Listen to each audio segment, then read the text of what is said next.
Bom dia! Hoje é segunda-feira, 28 de maio de 2018 e a palavra de hoje é prepare-se. A razão dessa palavra é muito simples. Em meio a essa paralisação dos caminhoneiros, teve um irmão, um amigo nosso, que precisou sair da nossa cidade aqui e ir até uma outra cidade vizinha.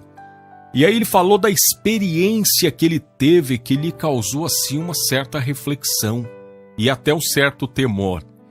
E que experiência foi essa? Pela primeira vez na vida ele pôde sair de uma cidade até a outra e não cruzar com nenhum caminhão em movimento. Pelo contrário, havia caminhões parados no acostamento.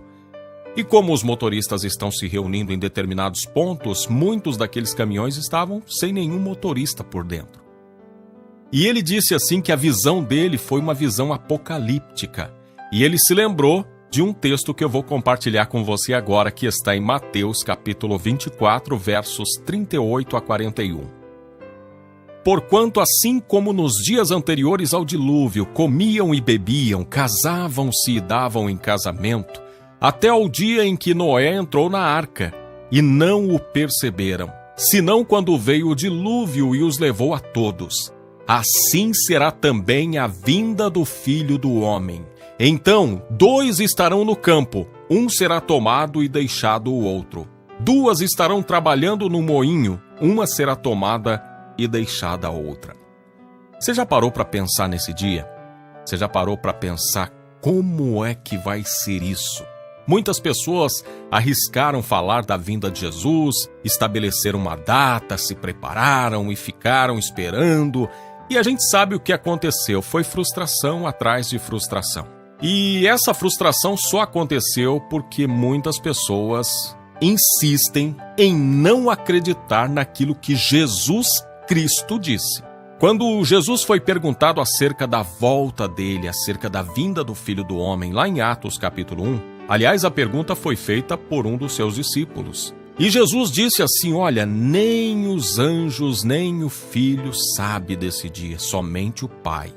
E aí a gente precisa só fazer uma reflexão muito simples. Se Deus não revelou aos anjos, se Deus não revelou a Jesus, por que é que Deus iria revelar ao pastor fulano de tal? Então nenhum de nós sabe, ninguém pode prever. Jesus afirmou, reafirmou que a vinda dele será num dia em que ninguém espera. Por esse texto aqui a gente observa, será num dia tão comum como qualquer outro. Não vai ser num dia que começa diferente, o sol nasce do outro lado. Não, vai ser um dia comum, como foi nos dias de Noé. Foi um dia tão comum quando Deus enviou o dilúvio, que as pessoas estavam tranquilas, o pessoal estava se casando, o pessoal estava fazendo seus negócios, ninguém suspeitava.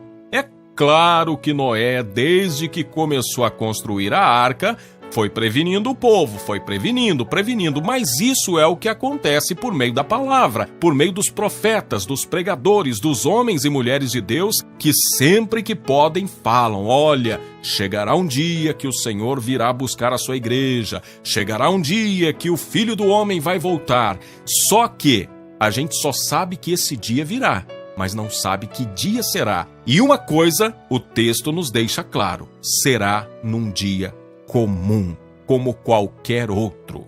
E ao saber disso, eu preciso saber se a minha vida está nas mãos de Deus. E é a pergunta que eu te faço agora. Você está preparado?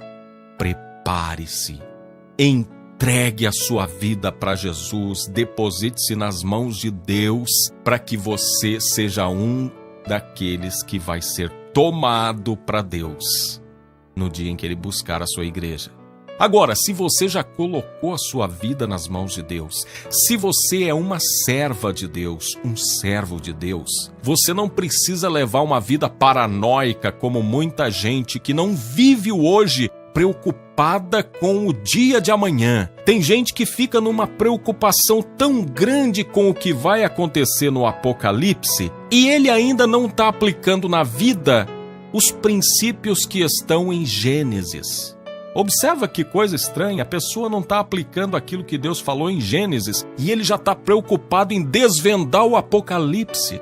Então, A partir do momento que nós colocamos a nossa vida nas mãos de Deus, quando nós nos entregamos a Jesus e o recebemos como Senhor, nós temos uma tarefa na terra: viver o Evangelho, sem se preocupar com o dia que ele vai voltar.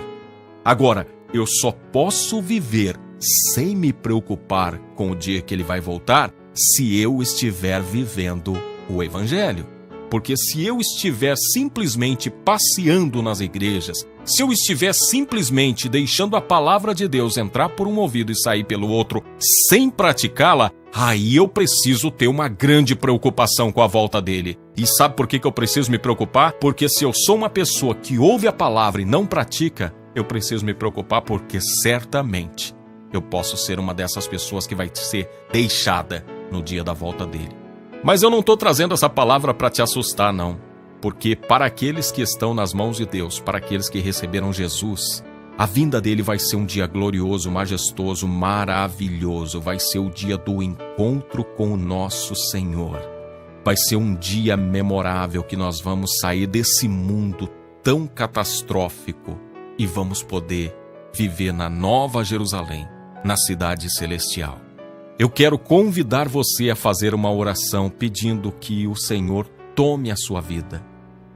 Pedindo que o Senhor faça com que cada um de nós estejamos com a nossa vida nas mãos dele. Deus bondoso, de graça e misericórdia, eu quero oferecer a minha vida para o Senhor. Eu quero me colocar nas tuas mãos e colocar cada um daqueles que me ouve agora.